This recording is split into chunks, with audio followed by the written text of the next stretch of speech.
Okay, so these aren't necessarily prophetic or at least, I don't know. These are two more dreams. They feel relevant. Um, I feel like the more I share them, the more I receive.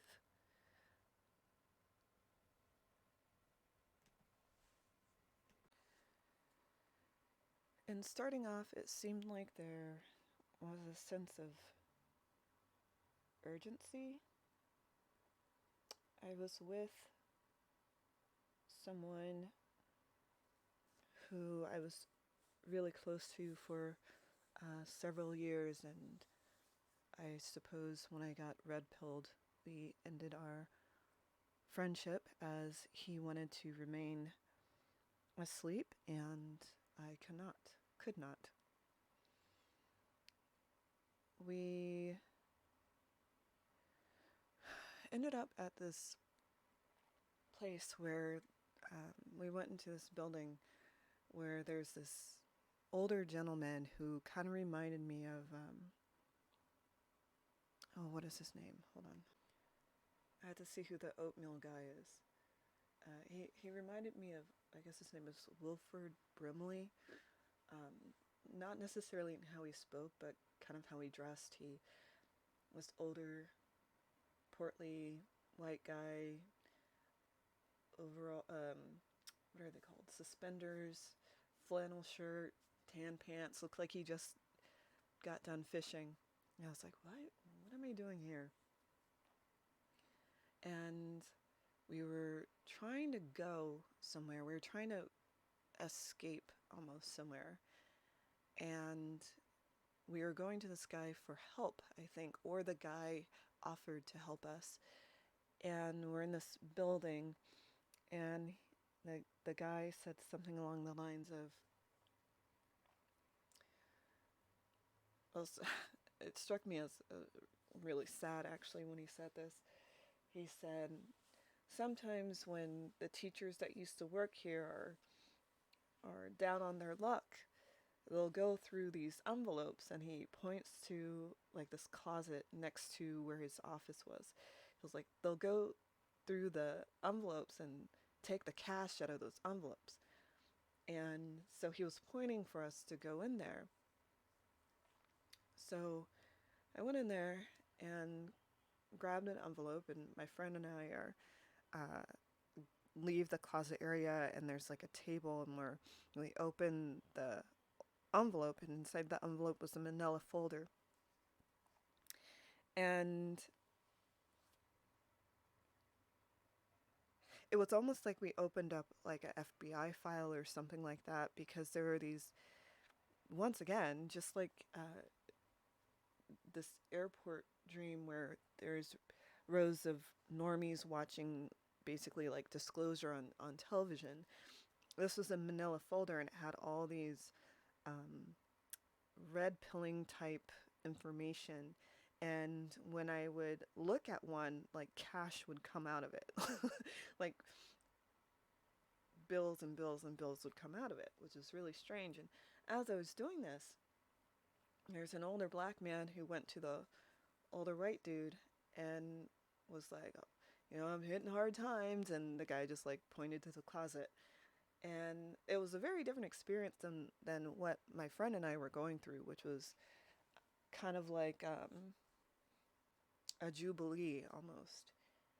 Whereas the other guy was down and out. And somehow we transitioned to being away. We're like now at a different location. Oh, sorry. When when these like bundles of cash are coming up from these facts that are being revealed, at some point my friend tells me, he's like, well, that's it, I'm done, I'm tapped out, I give up. And he just like decided to, I guess, not escape or not go on. So I wound up getting transported to almost like a a building that was like a almost like a mobile home, like a single wide mobile home. And I was like in a middle room of this mobile home, and I'm at the side of a long dinner table. And on the other three sides, the short sides and the other long side, were people just like shouting and handing their hands out on the table, like, give it to me, give it to me. And they had these receipts in hand. And I said, time's up. And I took the stamp and I just hit or stamped void on all of their receipts, just void, void, void, void, void, void. And this really upset them. At the same time, I see the Brimley looking guy outside, like walking outside the window, and he goes to a side door. So I excuse myself and I go to the side door, and he's like, I want to show you something. So we, so I let him in, and we're at the back of this mobile house, and there's a bunch of windows, and it's all completely dark outside, except for, let's say, 10 feet, like a 10-foot border around this mobile home. And then there was like a almost like a wooden barn fence. It wasn't like a very secure fence. It was like posts and like two large X's kind of going across. And on the other side of that was a mangy, very large, very black wolf. And this wolf was circling like it wanted to get on the property. And I was like, whoa, like that, it was danger. And I was walking down the windows back towards the other room, and I got the sense that this guy was like a guardian angel, or not necessarily angel angel with capital A, but um, like a godsend, like a protector. And as we're walking down, and he's like, okay, it's time to go, like, get your things, let's go. I look at the fence that I was talking about before, and there's two posts, like one post right outside the the wall of the mobile, and another post that's almost like making a entryway. And on both of those posts was sitting one on each post, bloodhounds.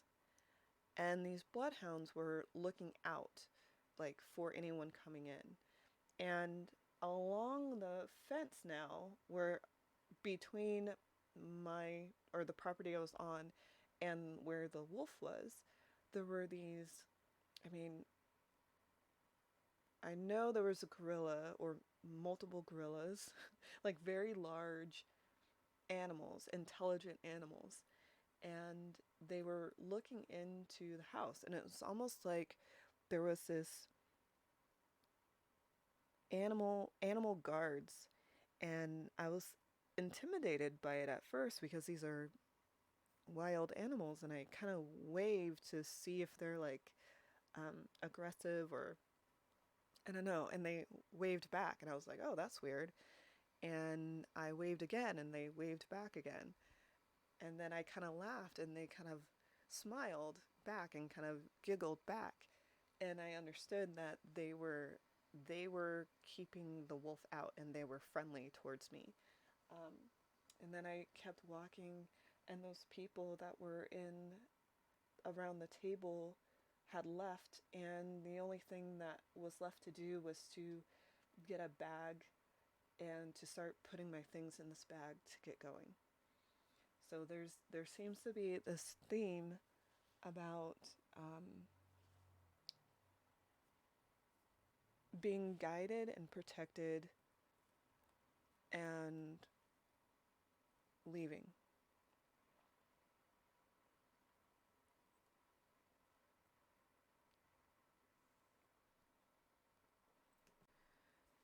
Along the same lines, oh, that was the end of the dream. Along the same lines, I had another dream kind of related to the volcano situations that are going around. Not so much in terms of alert of a tsunami. I know there are a lot of people that have been having dreams about tsunamis. That's not what my dream was with regard to the volcano. Um, in this dream, I was in my old childhood house, which when I dream about is usually my safe home. Maybe nostalgic home would be more accurate. And it was like, it's a really, really short dream, but it was like me and a few others were just working almost like in a lab, but almost like archaeologists that are in a clean space, cleaning up or polishing up artifacts. But we were inside. Um, and then there's a side door that kind of went into a garden area and a stream. And then all of a sudden, the stream turned into lava. And in the lava was a creature that was a darkness, a creature of darkness that was trying to come out of it. And so I was just like, we've got to go, we've got to go. So we grabbed our stuff and we piled into this van. We drove out of the garage and out the driveway, and we turned to go up the hill. And there was like 5 of us, I think, something like that. And when we turned to go up the hill, um, I was in the back seat looking out the rearview mirror to see if anything was coming after us out of the lava. And after we were about 2 houses up, there was this tall, maybe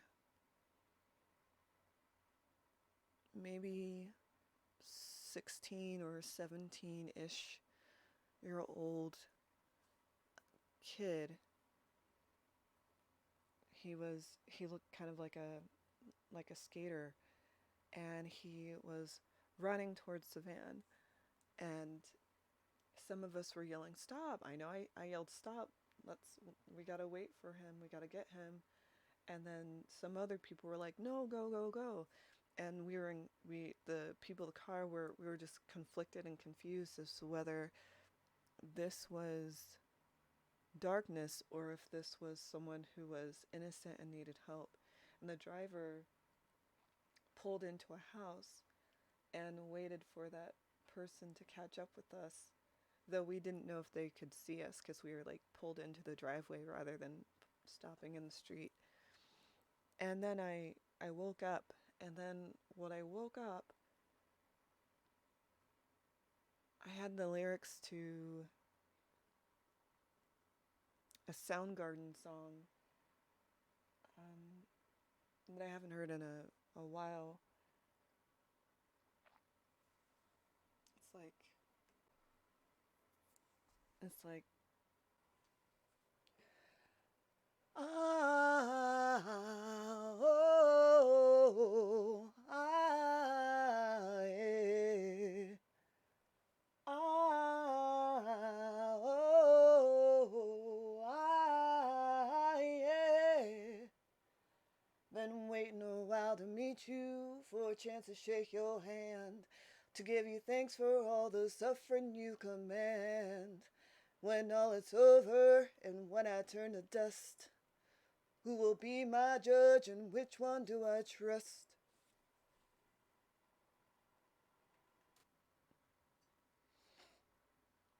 Those lyrics are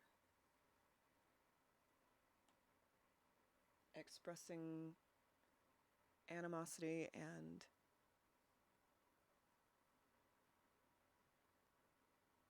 distrust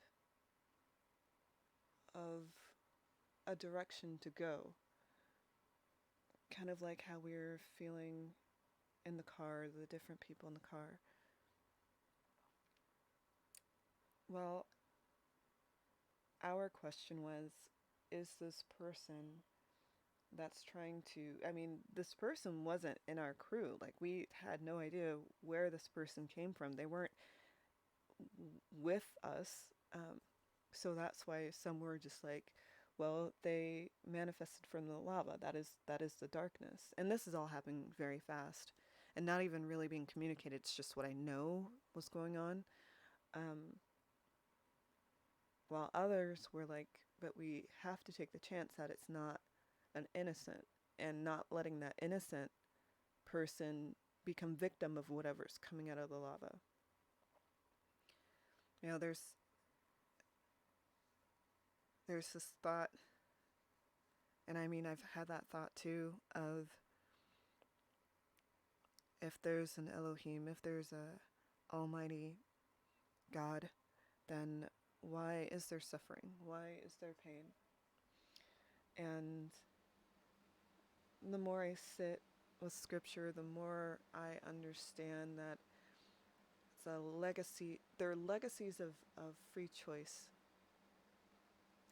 There are legacies of consequences. And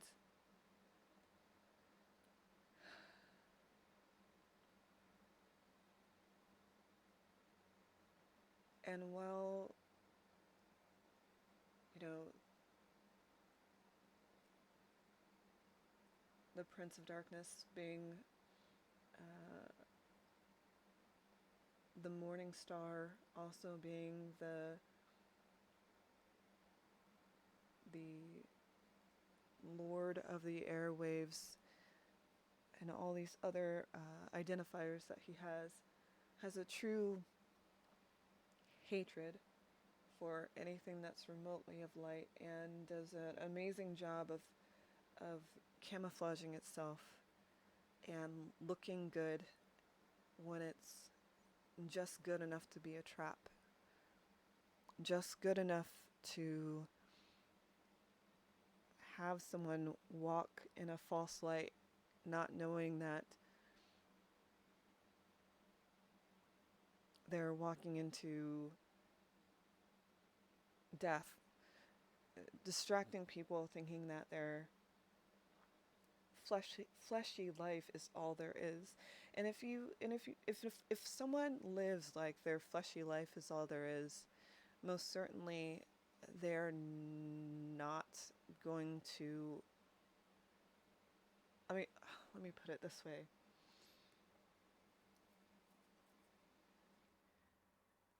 If we start on the base that we have an eternal soul, that there is a spirit to us, and if there's a spirit to us, that spirit is not flesh and bone. And that spirit to us is a form of energy, and energy cannot be destroyed. It can only change. And in this battle of good and evil,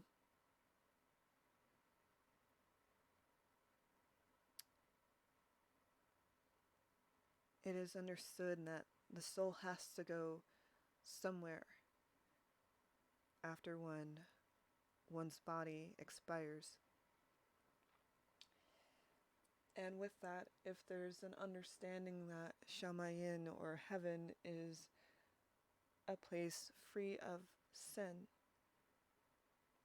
free of darkness, free of blemish,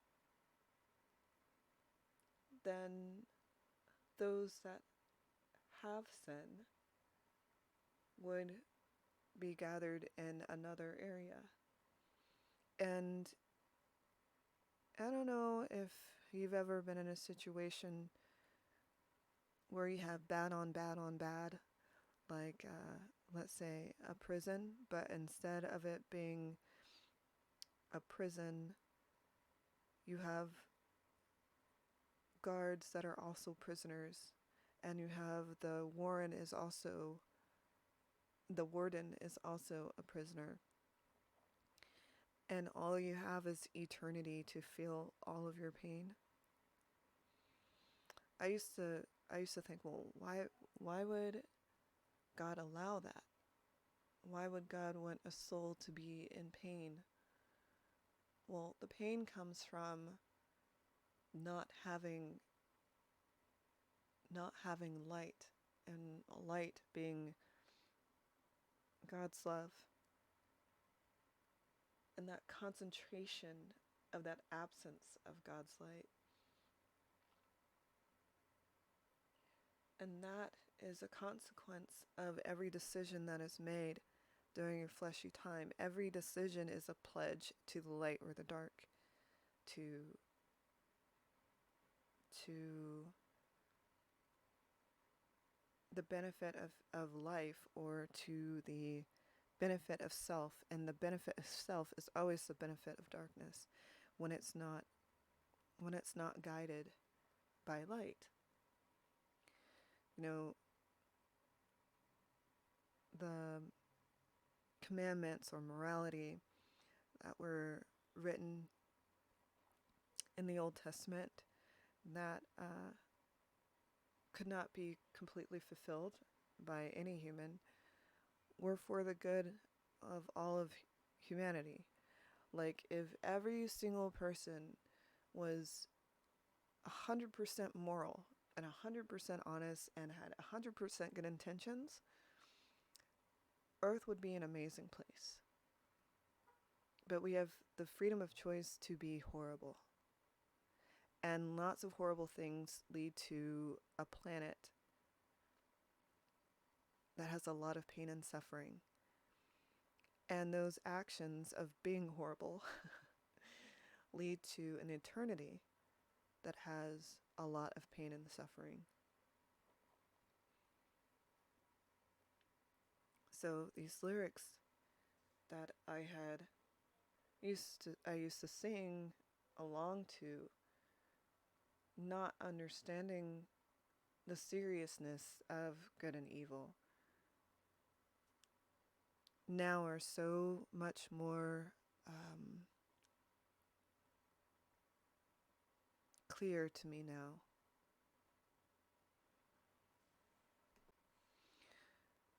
There's no question of who will be your judge.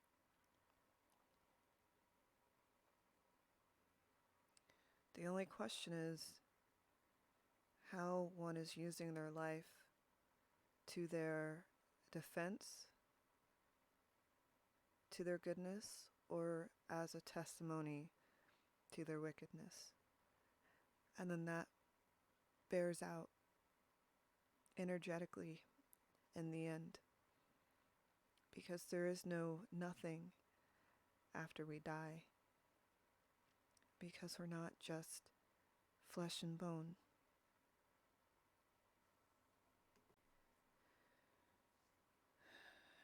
It brings me back to like the Our Father who is in heaven, sacred be your name.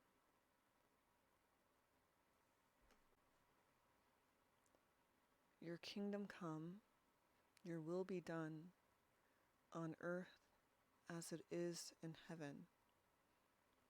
Bring us this day our daily bread, and forgive us our trespasses, as we forgive those who trespass against us. And lead us not into temptation, but deliver us from evil. The desire in that is for earth to be like heaven, meaning without sin, without blemish, without people hurting other people for their own lack inside, for us to be taken care of physically as well as spiritually, because bread also is what scriptures are. They are our food.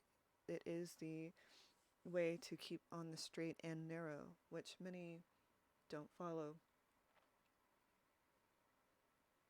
For us to cultivate that, for us to forgive those who hurt us, just as we hurt God when we sin, to trespass, to cause offense, to harm, to steal from, to take from,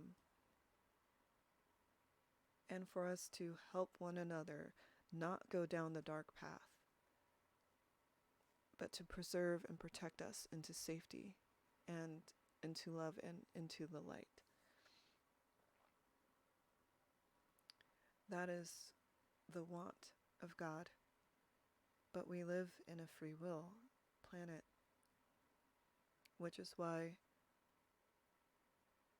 all we can do is do that to others, that kindness and patience and forgiveness to others, or to wish them well and bid them goodbye.